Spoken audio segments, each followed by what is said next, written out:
વરસાદ પછી ઝાલોદ તાલુકાના અસરગ્રસ્ત સ્થળોની મુલાકાત કરી નુકસાનીનો તાગ મેળવવા માટે જિલ્લા કલેક્ટર યોગેશ નિરગુડેએ ગ્રામ્ય વિસ્તારોની મુલાકાત લીધી હતી, જેમાં વરસાદ થકી થયેલા નુકસાનીનું તાત્કાલિક ધોરણે સર્વે કરવા અધિકારીઓને સૂચના આપવામાં આવી હતી।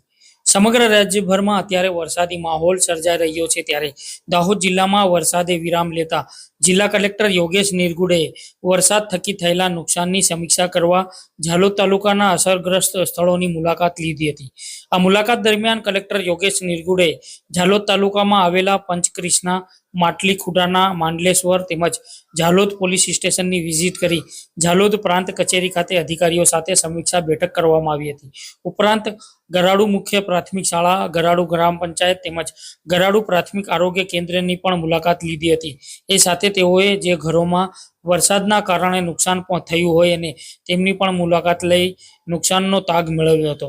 કલેક્ટરે રોડ રસ્તાઓની વાત કરતા જણાવ્યું હતું કે જે રસ્તાઓને વરસાદના કારણે નુકસાન પહોંચ્યું છે તેમનું પેચવર્ક કરવાની કામગીરી પણ તાત્કાલિક ધોરણે થાય એ માટે પણ સૂચનાઓ આપવામાં આવી છે, જે માટે વહીવટીતંત્ર સતત પ્રયત્નો કરી રહ્યું છે।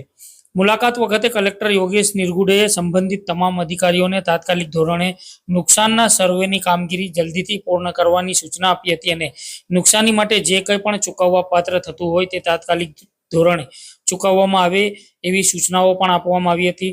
અને સ્થળ મુલાકાત દરમિયાન પ્રાંત અધિકારી A.K. ભાટિયા, ઝાલોદ નાયબ પોલીસ અધિક્ષક D.R. પટેલ, મામલતદાર શૈલેન્દ્ર પરમાર, તાલુકા વિકાસ અધિકારી K.H. ગઢવી તેમજ અન્ય અધિકારીઓ પણ ઉપસ્થિત રહ્યા હતા।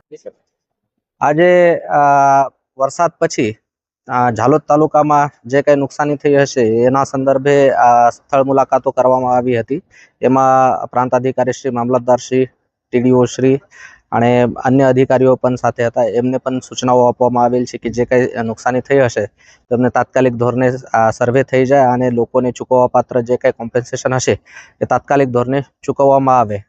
એની સાથે સાથે જ જો પણ રોડ રસ્તાઓ ખરાબ થઈ ગયા હોય એના ઉપર પેચવર્કની કામગીરી તાત્કાલિક ધોરણે થાય એના માટે પણ લોકલ વહીવટીતંત્રને સૂચના આપવામાં આવેલ છે। એની સાથે સાથે આજે ગરાડુ ગ્રામ પંચાયતની, ગરાડુ PHCની પણ મુલાકાત લેવામાં આવી, તેમજ વરસાદના કારણે જે ઘરોને નુકસાન વગેરે થયું છે એની પણ મુલાકાત લેવામાં આવેલી છે।